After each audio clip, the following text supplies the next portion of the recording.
How's it going on? Mike the Caveman Q here again for Paleo Problem Long Island, MikeTheCaveman.com.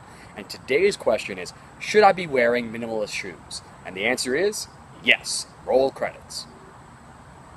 Alright, fine. So, minimalist shoes refer to shoes that don't have any of the arch support, they don't have much padding on the heel, they don't bind and constrict you too much. Because let's think about what those shoes are doing, right? When you're wearing shoes, it's locking in your ankles, it's raising your heel, it's basically doing everything that your feet are designed to do. That's the common complaint when it comes to barefoot shoes, or training barefoot in general, is that, what about my arches? What about ankle support?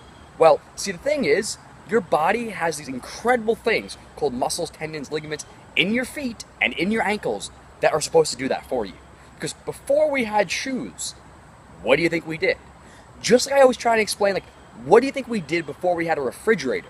Well, you went out and got the food. Well, same thing with your feet. Before we had shoes, you had to do it yourself. And if you had extreme issues with your feet, then yeah, you probably didn't make it, unfortunately. But, that being said, if you did make it, what do you think happened? You adapted. If you need shoes to walk around or just do anything, you have some dysfunction going on in your feet and ankles. Similar to the Chinese who bind little girls' feet and lock them up so they don't grow, we've essentially done the same thing with shoes. We don't allow our feet to expand the way they're supposed to. But because of that, you gotta be careful. Because if you've been going your whole life with shoes that have locked you in, then you're gonna have a problem. You're probably gonna jump right out and those deficiencies are gonna become very apparent. And that's how injuries can happen. Slowly move your way towards barefoot training. Me personally, I was able to jump right in. Because at home, I was always barefoot. While I was at training, I was always barefoot. Martial arts, you're barefoot. So my body was used to it. So I got my first pair of Vibrams 6 years ago, and with the exception of weddings or funerals, I've worn nothing else since. Before that, even if I was lifting, I was going with Chuck Taylors, or just knockoff versions of Payless. Either way, that's where you're going to want to start. Start with thin-soled shoes that don't give you too much support on either side. Something like a Chuck Taylor, a Converse Chuck Taylor, or the knockoff versions. That's a great place to start. From there, you go to ones that are a little bit thinner. Particularly in the summer, you can wear around with the thinner sandals. Walk around with that. Move. Do movement patterns. Do things barefoot. From there, you can move over to Vibrams and you'll probably be alright. Now, in an ideal world, you could train barefoot at all times, but the problem is society doesn't really feel comfortable with that. So that's where things like the Vibrams or Nike Free Runs or a lot of the newer shoes that are coming out that are minimalist are excellent ideas. Now, that does come with the caveat that if you've been training your whole life and just walking around in shoes that give extra support, you're going to want to do it slowly. Build your way into minimalist training. Just like you wouldn't go into the gym and try and squat 1,000 pounds on your first day. You wouldn't go in and try to go and run a marathon barefoot if you're used to that extra support or if you just don't run. See, that's the problem. That's where they got such a bad rap and where all the class action lawsuits and everything came from, was that people who didn't necessarily train much or people who had issues with their arches or ankle support basically just decided, well, the science says that's the way to go. I should go barefoot, so I'm just going to go and run a 5K without any preparation to work your way into that. Like I said, I had lots of training for that. So be aware. Don't just jump right into it if you have no barefoot experience. Now, a lot of my fighters, same kind of thing. They compete barefoot.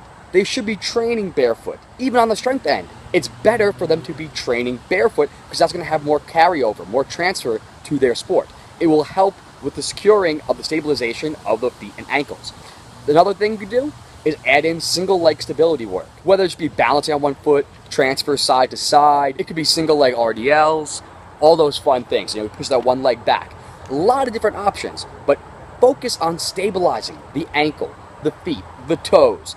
The problem is by not doing that, it's going to have transfer. That dysfunction from the feet is going to travel up to the hips, to the lower back, to the extremities, so to your shoulders, and everything else therein. Because most movements in an upright position start from the feet. The feet are the transfer to everything. You learn that pretty early on in striking, that your feet and your hips are where the power comes from, and you want everything transferring together. So, super important. Make sure your feet are on point.